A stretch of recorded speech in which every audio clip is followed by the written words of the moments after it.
O que acontece após uma experiência de ficar entre a vida e a morte? É possível sair o mesmo depois de vivenciar algo tão forte? A vida do pastor Fernando Perdigão mostra que não. De cólicas renais e cirurgias recorrentes à quase morte, o que mudou depois dessa passagem assustadora em um centro de terapia intensiva?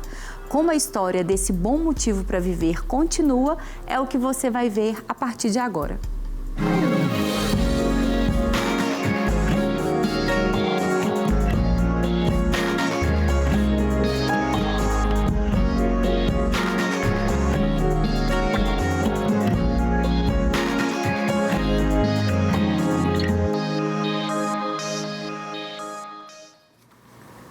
Você é um bom motivo para viver e é muito bem-vindo, muito bem-vinda para a nossa conversa de hoje, neste programa que tem esse objetivo de trazer esperança, alegria e inspirar a sua fé para seguir e perseverar na sua história. Eu recebo os meus parceiros e amigos aqui no programa, doutor Guilherme, estou fazendo a confusão, Lucas, meu Deus, doutor Lucas Farnese, presente. Seja bem-vindo, que bom receber você, ele, Guilherme Fenelon. Presente.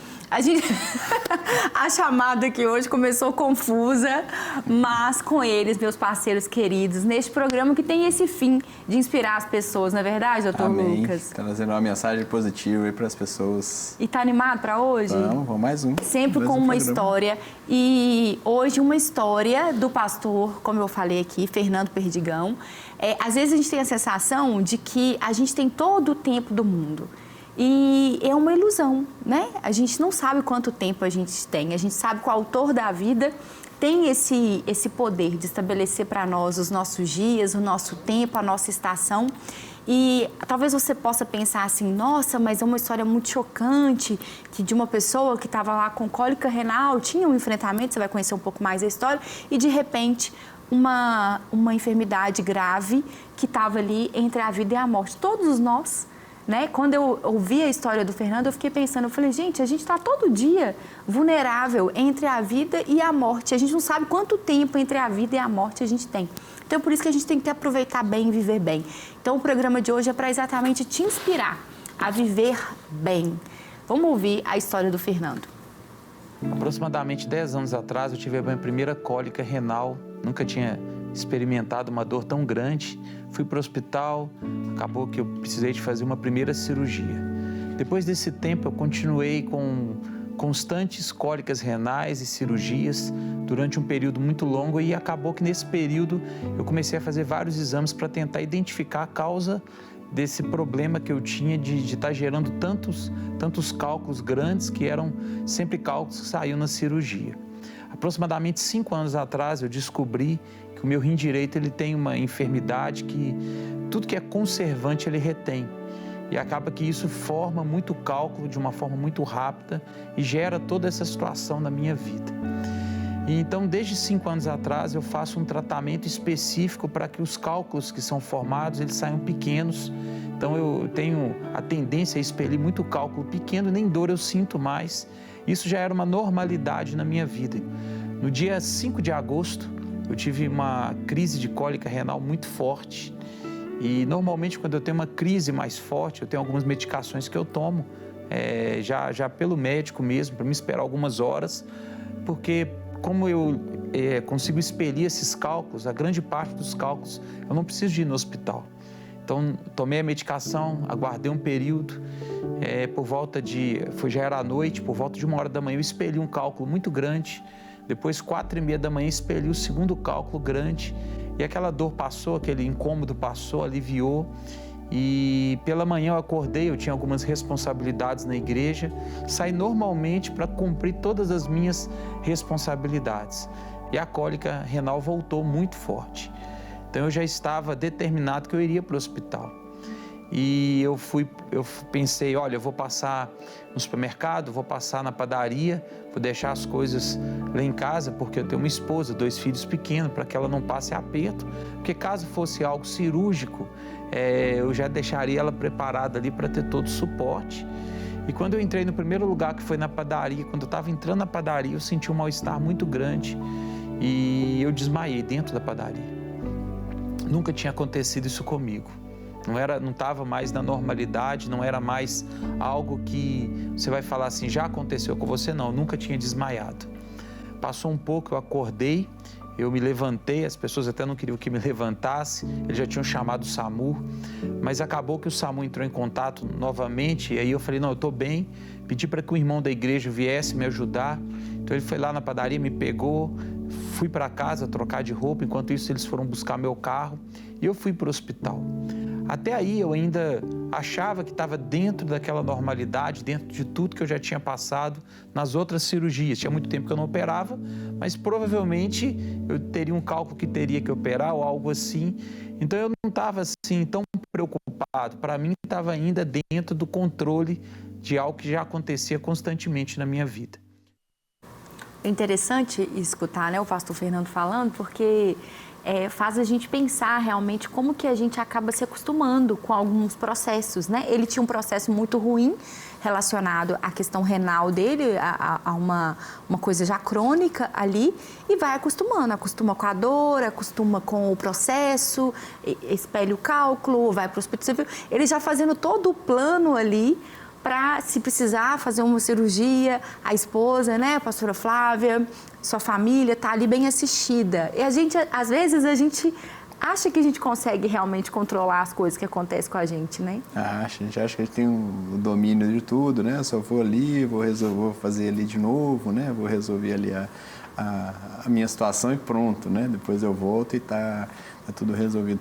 A gente acha, isso de certa forma é bom, né? A gente achasse que a gente estava ali na beira de acontecer alguma coisa desesperado o tempo todo não é bom? Não, a gente não ia conseguir viver, né? A gente tem ali uma ilusão de que está tudo muito tranquilo e que tudo depende das nossas forças e dos nossos fatores, que de certa forma é bom, né?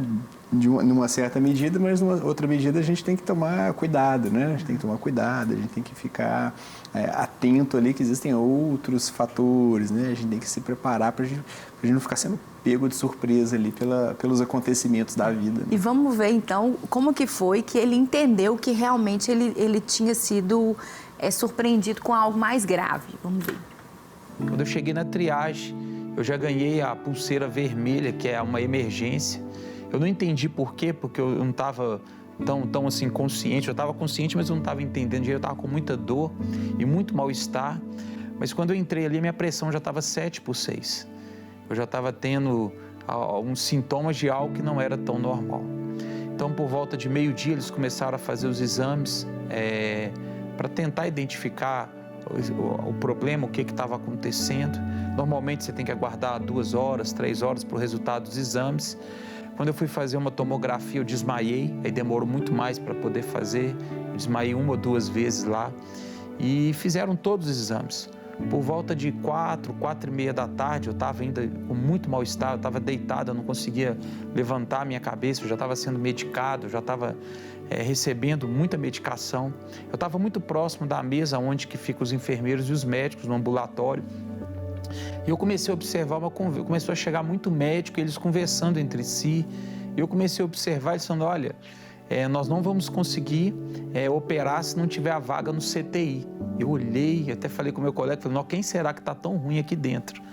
E eles falando, olha, a situação é muito grave, eu acho que nós não vamos conseguir fazer nem a cirurgia para tirar o cálculo, nós não vamos conseguir fazer a cirurgia, ele não tem condição, a pressão está muito alterada, o nível de infecção está muito alto. E eu, sinceramente, eu olhava para aquilo dali e eu falei com o meu colega, vamos orar, porque tem alguém que está muito mal aqui dentro. E eu falei assim, eu não estou vendo quem está ruim aqui. E ele também não observamos, que a gente estava conversando, estava dentro da normalidade.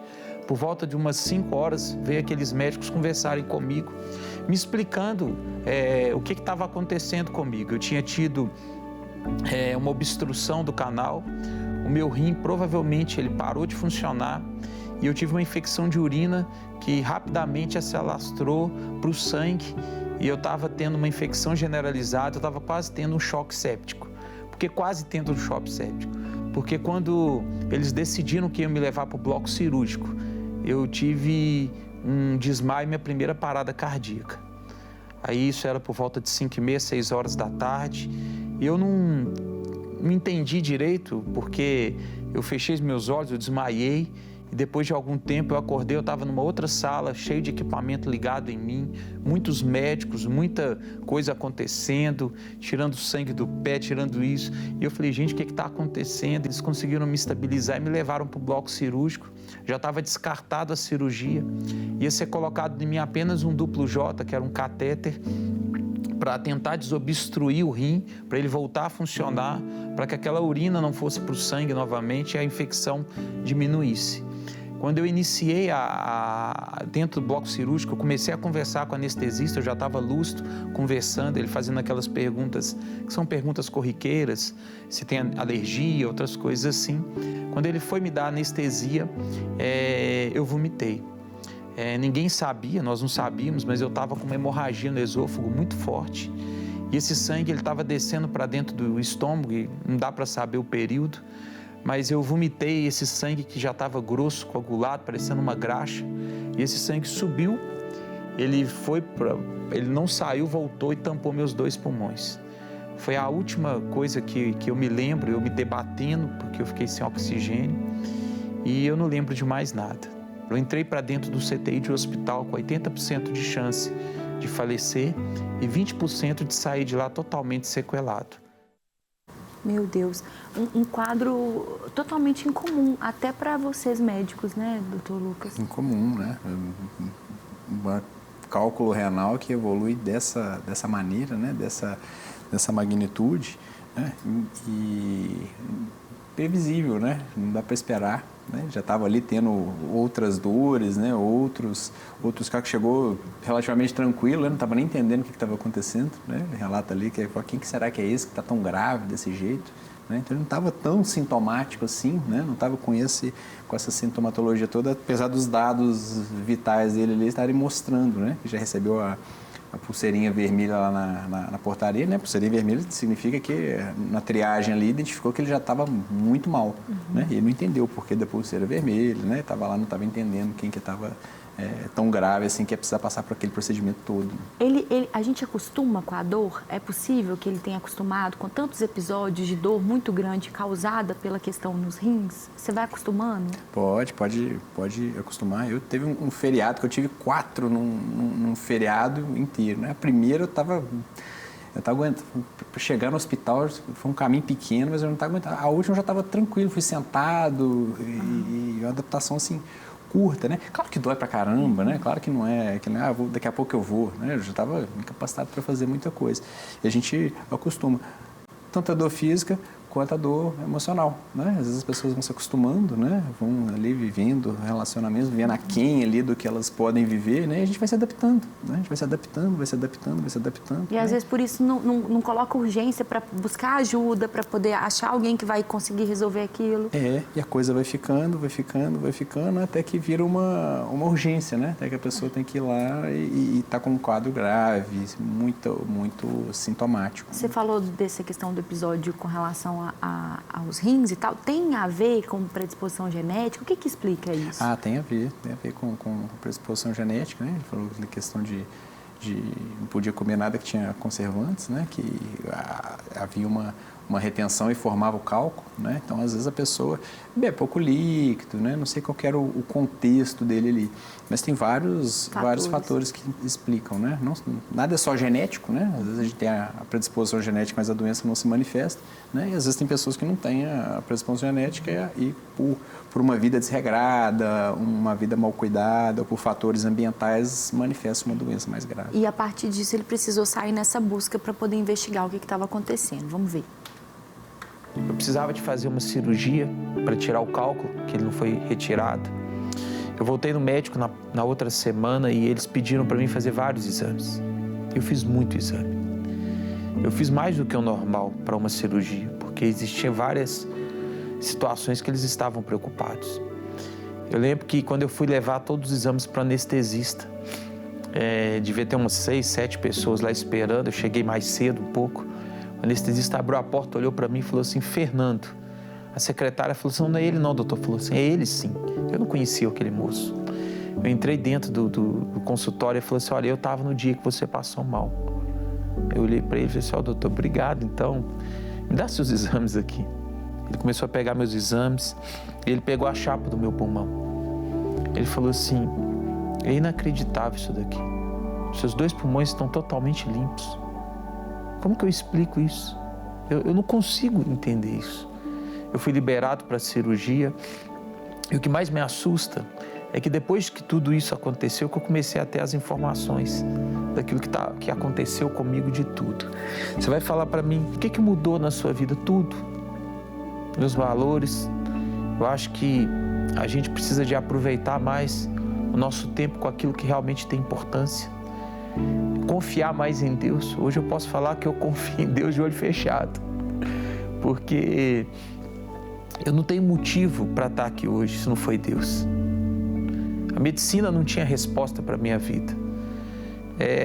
Sequela, eu estou tendo que ir agora em vários especialistas, porque eu tive problema no esôfago, eu tive problema no coração, e eu estou indo nos médicos, faço os exames, não tem nada. E o médico fala, mas como que você não tem nada? Eu falei, o senhor que tem que responder. Eu tenho certeza, porque eu sei que eu não tenho nada. Deus, de uma forma milagrosa, o céu se abriu sobre a minha vida naquele CTI. Hoje eu entendo que a minha pregação é diferente, a minha visão é diferente. Muitas pessoas querem viver o milagre, mas não querem passar pelo processo do milagre. Você fala, você passaria por tudo isso novamente? Hoje sim, sabendo o que Deus fez na minha vida. Mas ninguém quer passar por uma situação dessa. Mas eu procuro fazer minha parte, procuro cuidar da minha saúde, procuro fazer tudo que eu tenho. Se eu tenho essa enfermidade, eu não tenho mais, eu não consigo mais nem saber o que eu tenho, eu continuo confiando inteiramente em Deus. Eu sei que quando a Flávia saiu na segunda-feira de dentro do CTI, eu chorei muito, porque veio um sentimento da minha vida que eu não poderia mais abraçar meus filhos, eu não poderia mais ter ninguém na minha vida, eu não poderia mais subir no púlpito da igreja e ministrar. Eu lembro que domingo, quando eu entrei na igreja, eu chorava, porque é uma das coisas que eu mais amo fazer na minha vida. E Deus me deu outra oportunidade. E eu sou muito grato a Deus, porque onde colocaram um ponto final na minha vida, Deus colocou uma vírgula e a minha história continua. Glória a Deus que essa história continua, né? Eu estou duplamente feliz. Eu tive a oportunidade de entrevistar a pastora Flávia e o pastor Fernando há mais de 10 anos. Foi uma das minhas primeiras matérias no Lagoinha.com, no Boletim Atos Hoje, na época Boletim Atos Hoje, né? E foi uma história de um milagre, de algo que Deus fez lá atrás. Então, assim, a gente vai vendo Deus escrevendo, né, uma história de coisas que a gente às vezes não consegue ter uma dimensão ou uma explicação, ou a gente tem a tendência, né, de querer explicar muito as coisas. E algo que me marcou muito, né, ouvindo o Fernando, ele destacar que quando a pastora Flávia, né, sua esposa, ela saiu do CTI, quando ela deixou a sensação de não vou poder abraçar mais a minha esposa, não vou poder abraçar mais os meus filhos e não vou poder seguir com o propósito de Deus para mim. O quanto isso é importante para a gente ter uma vida significativa, a família e o propósito que Deus nos deu. Então, eu acho que o sentimento de medo da morte ou alguma coisa vai acontecer, ele é muito ainda mais assombroso quando nós não temos nem pessoas a quem pertencer, a nos doar, a servir e não temos um propósito de vida. A gente não está falando daquela romantização do termo propósito, não.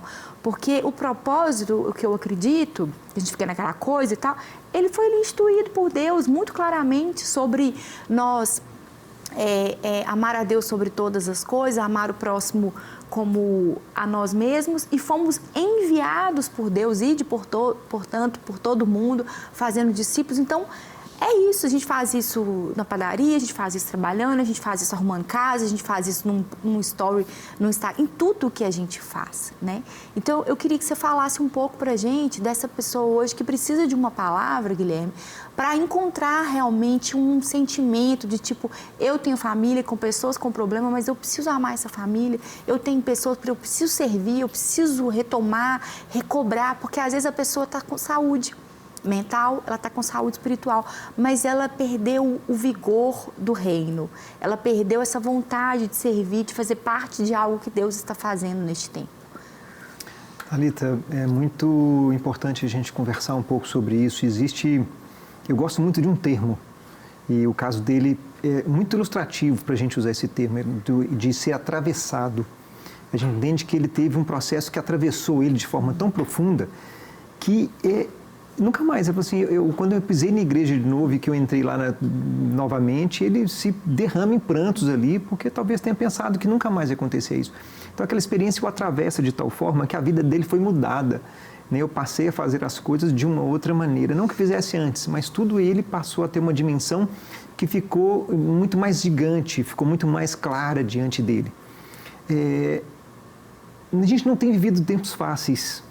Os tempos são sombrios nesse sentido de perspectivas de vida, de como é que a gente está vivendo, da história, das coisas que a gente tem tido notícia. Tem sido tempos difíceis e a gente também não tem nenhuma perspectiva de que vai melhorar muito. A gente tem que entender que são tempos que a gente vai ter que aprender a lidar com eles.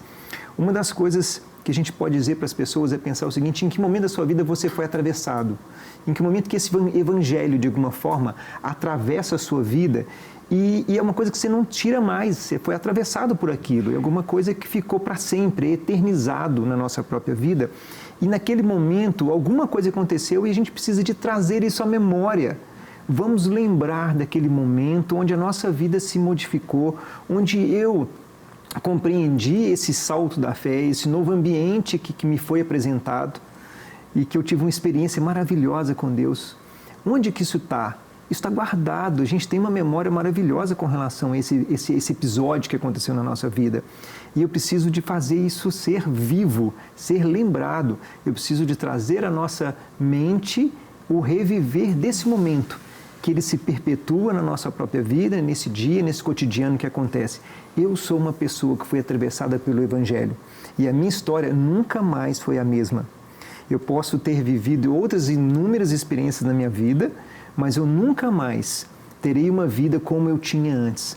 E esse entendimento faz com que a gente enfrente com outro olhar e novos desafios todas as outras experiências que vão acontecer diante de nós. E esse ressignificar que acontece não é só quando eu tenho uma doença grave, é no meu dia, que é retomado a cada manhã e que eu posso realmente trazer para nossas experiências diárias um pouco dessa experiência vivida na minha conversão. E até para que isso, em outros momentos que a gente vai passando e dos irmãos, né, na nossa comunidade de fé, nos nossos amigos, família, a gente vai compartilhando isso para também fortalecer, né, a fé uns dos outros. Porque você falou sobre esses dias, né, é como se fosse uma noite realmente escura, realmente, que a gente vai vivendo, mas quando a gente é atravessado por Deus, pelo Evangelho, nessas experiências, isso também produz algo que ilumina um pouco o outro que está. Porque nós somos iluminados aqui hoje. Ele foi atravessado junto com a sua esposa, a pastora Flávia, sua família, a igreja. A gente vai ver, porque nós não perdemos a oportunidade de sermos iluminados com histórias como essa de fé, né? E daquilo que Deus pode fazer. A gente vai ver em breve o programa com a pastora Flávia também compartilhando como esposa, como aquela que está ali, auxiliadora, vivendo tudo ali junto em família. E isso ilumina a gente. É por isso que é tão importante a gente compartilhar, falar também, contar os testemunhos, né? É realmente não perder essa história de vista, né? Essa experiência de vista. Porque às vezes a gente vê essa confusão, a gente fica balançado, né? A gente fala, nossa, mas quantas pessoas chegam lá para mim e falam assim, nossa, mas o mundo tá terrível, né? O mundo tá acontecendo muita coisa ruim. Eu falo, olha, o mundo tá acontecendo mais coisa boa do que coisa ruim. Né? Só que não está sendo noticiado. Né? Não é noticiado, você não liga a televisão e vê. Tem mais gente boa do que gente ruim. Né? Só que elas não viram manchete, né? Elas não viram manchete. Então, essas notícias, né? A gente levar coisa boa, a gente falar de coisa boa, dos milagres de Deus, né? É um mecanismo de manutenção de saúde mental das pessoas, de fé, de esperança, né? Para a vida de muita e muita gente. Né? Senão a gente fica afogado em notícia, né? E você não precisa procurar. Você não precisa procurar essas notícias. Elas chegam no celular, elas chegam na sua rede social, você vai abrindo e vai aparecendo, né? Qualquer coisa que você abre, vão chegando essas tragédias. A gente não precisa procurar tragédia, né? Vira e mexe ali, é mostrado pra gente, né? Só que isso não é o mundo. O mundo tem muito mais coisas boas acontecendo. E o algoritmo das redes sociais, ele funciona a partir daquilo que você mais dá valor. Então, se você gasta mais tempo de tela vendo más notícias, curtindo coisas ruins, coisas negativas, é isso que ele vai te mostrar mais vezes.